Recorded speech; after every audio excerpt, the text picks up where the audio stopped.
Ok, ahora vamos a la parte 3 del material de repaso, son los conceptos de ingeniería de yacimientos. 1.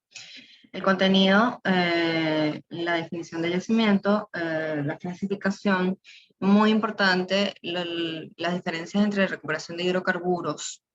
Esto es una de las actividades que tienen asignadas es precisamente definir las diferencias entre las diferentes tipos de recuperación de hidrocarburos.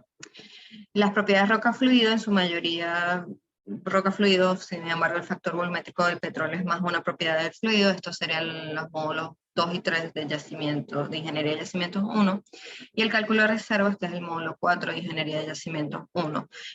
Definición y clasificación y recuperación de hidrocarburos es el módulo 1 de yacimientos 1. Entonces, lo primero que tenemos que recordar es la definición intuitiva que tenemos de yacimiento. Hay una tendencia imaginaria a pensar que un yacimiento es como una cueva dentro de la roca que contiene a todo el petróleo. Si ustedes comienzan a aplicar lo que han visto durante su carrera, van a saber que, dado a que tanto el líquido como el aire son fluidos, más el aire o el gas son compresibles, el líquido es semicompresible, la cueva, esta supuesta cueva, no soportaría el peso de la columna de roca suprayacente que estaría sobre ella, y sería imposible que esto fuese físicamente posible. Tampoco existe un tanque lleno de petróleo dentro de las rocas, no es esa la idea.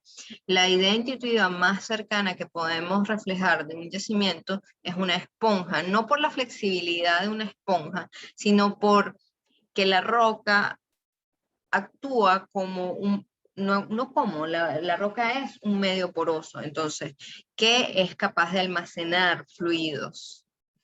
La definición más típica de yacimiento que escuchamos en la Escuela de Petróleo es la de Magdalena París de Ferrer, de que nos dice que es un volumen de roca porosa permeable que puede almacenar cantidades de hidrocarburos. Lo ideal es que sean comerciales, ¿no? Tenemos también el diccionario Schlumberger, que también es útil. Esta imagen de un núcleo, ya yo les hablé en el video anterior de qué es un núcleo, es la visión más, la gráfica quizás más clara de lo que es un yacimiento. Ustedes ven que la roca está impregnada de hidrocarburos, ¿no? Entonces, los poros de la roca es donde se guarda, donde se almacena el hidrocarburo. Tenemos la clasificación de los yacimientos. Ya vimos los diferentes elementos geológicos, y por lo tanto ya podemos definir los tipos de trampas geológicamente. Sin embargo, según el diagrama de fases, es la definición típica o la clasificación típica que se utiliza en ingeniería de yacimiento. Sin embargo, esta de las trampas también es muy importante. Entonces, si no lo recuerdan del cuarto semestre viendo termodinámica, ustedes vieron los diagramas de fase. Probablemente vieron fue el diagrama de fases del agua. Un diagrama de fases representa precisamente en cuál fase se puede encontrar una sustancia de acuerdo a los cambios de presión y temperatura.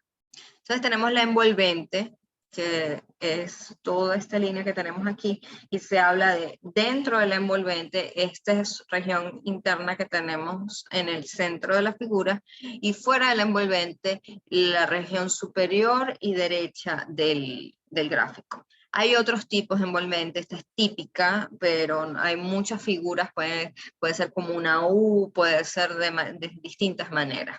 Otro punto importante, otro elemento importante del diagrama de fases es el punto crítico, que se encuentra regularmente en la parte superior, más bien hacia la derecha de la envolvente, donde no se puede definir si los fluidos están en estado líquido o en estado gaseoso.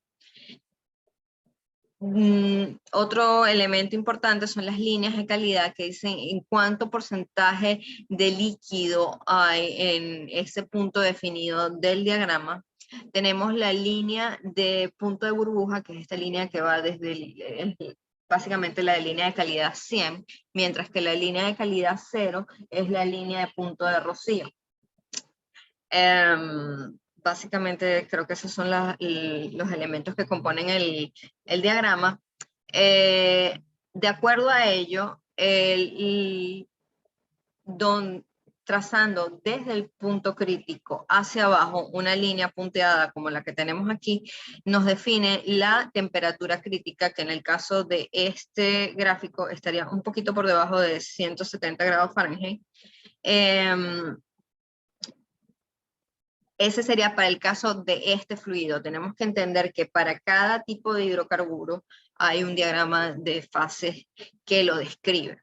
Entonces, la primera clasificación, esto todo es ingeniería de yacimientos 1, la primera clasificación es según la temperatura inicial del yacimiento, que los podemos definir como yacimientos de petróleo o gas. Entonces, todos aquellos yacimientos cuya temperatura inicial está por debajo de la temperatura crítica son yacimientos de petróleo. Fíjense que cuando ven las líneas de calidad, o sea, es del lado izquierdo de la temperatura crítica, de la línea de temperatura crítica, mientras que los yacimientos de gas están a la derecha de la línea de temperatura crítica, que estos serían yacimientos de gas, no de yacimientos de gas puro, seco, sino simplemente yacimientos de gas, yacimientos de petróleo. Pero recordemos que nos encontramos dentro de la envolvente, y dentro de la envolvente tenemos presencia de ambos fluidos. De acuerdo a la presión inicial del yacimiento, tenemos tres tipos de yacimientos: petróleo subsaturado, saturado y con capa de gas. Eso nos encontramos entonces desde la línea de temperatura crítica hacia la izquierda. Podemos encontrar una zona por encima de la línea de punto de burbuja, que sería la línea de calidad 100, ahí entonces todos los yacimientos que se ubiquen, que tengan temperaturas por debajo de 178 en este caso, y estén por encima de una presión, dependiendo del punto donde estén, entre 2000 y 2700 libras, puede estar inclusive por encima, serían yacimientos de petróleo subsaturado. Mientras que los que se encuentran precisamente en la línea de punto de burbuja son petróleos saturados.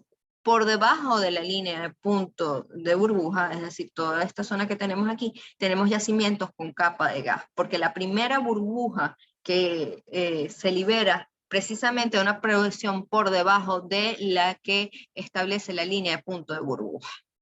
No, eso es complejo, yo entiendo, pero esto hay que revisarlo y saberlo.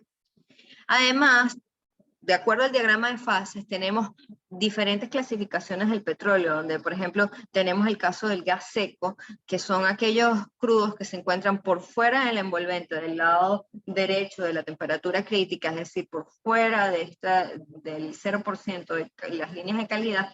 Todos los petróleos que se encuentran en esta zona son de gas seco, mientras que gas húmedo y gas retrógrado se encuentran en esta zona que está a la derecha de la línea de temperatura crítica, pero dentro de la envolvente. Estos petróleos son difíciles, estos tipos de crudos de yacimientos son difíciles de manejar, porque tenemos que garantizar la mayor cantidad de líquido en producción. Entonces se manejan las presiones en los cabezales, de manera que quizás el fluido está de forma gaseosa en el yacimiento, pero manejando correctamente la presión, puedes garantizar mayor cantidad o mayor porcentaje de fluido en el tanque. Tenemos además las clasificaciones de los petróleos de acuerdo a su diagrama de fases, pero en comportamientos químicos a la izquierda de la línea de temperatura crítica. Vamos a parar este video aquí y continuamos en el siguiente video.